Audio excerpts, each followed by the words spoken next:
Hello, my name is Nate Miller, and I believe that water infrastructure is important to our lives, and water infrastructure is unfortunately going to start failing more and more as climate change accelerates abruptly. Now, the most important things to begin with would most likely be establishing the fact that climate change is in fact real and is in fact happening.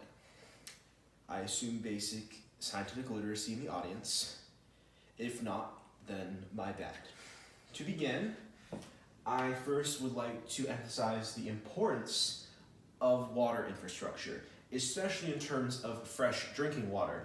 Because if one looks at history and how history has gone, life expectancy has gone up exponentially in about the last 50 years. And the reason why that's really important is because there have been two major things that were invented/engineered to do so. The first being obviously modern medicine, which is rather well known. The second being fresh drinking water coming from water infrastructure, and that is relatively taken for granted in comparison to medicine. And that's rather to be expected, considering it's literally out of sight and out of mind. It's literally under the ground. Now, to begin with basic water infrastructure, there are three main types. There are freshwater mains, there are water mains, and there are flooding mains. These are all incredibly old, especially in the United States. That's one of the major issues, along with severe flooding and sea level rise. The main issue with this is that all these come together and create an issue where people will learn, not through curiosity, but through not having fresh drinking water, how dependent we are on water infrastructure. And I would say that there are two really interesting case studies that allow us to look at how important water infrastructure is in our everyday lives. First is New York in 2023. They experienced essentially a biblical flood or deluge, and they were able to handle it with relative ease.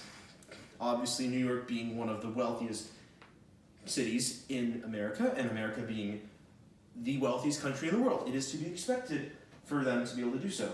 And despite that, if you look in this picture, there were still major sections of the city that were completely and absolutely flooded. They were just completely messed up.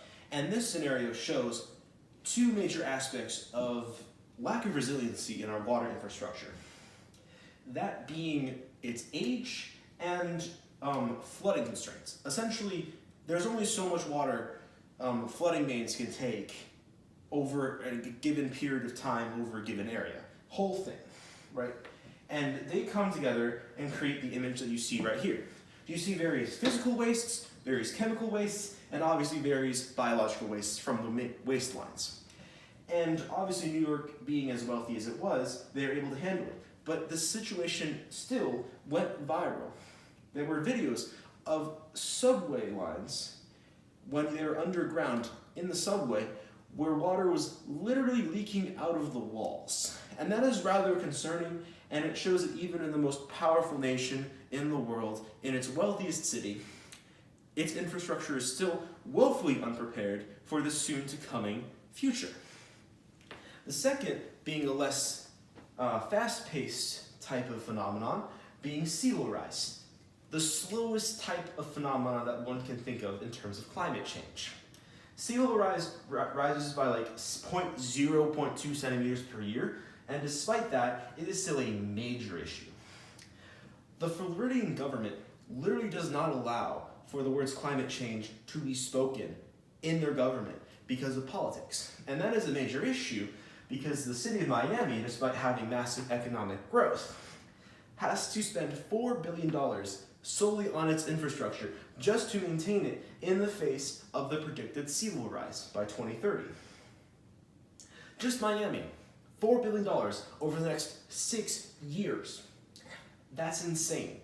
For context, the majority of American cities and towns are in massive debt due to how America's cities work.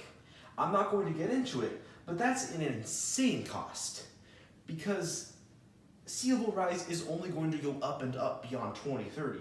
It's expected to get even worse by then.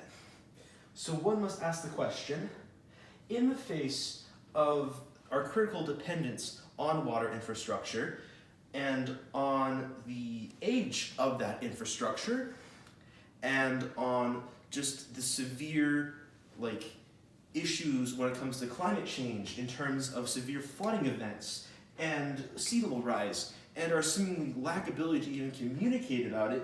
The example, of course, being the Florida government and our financial inability.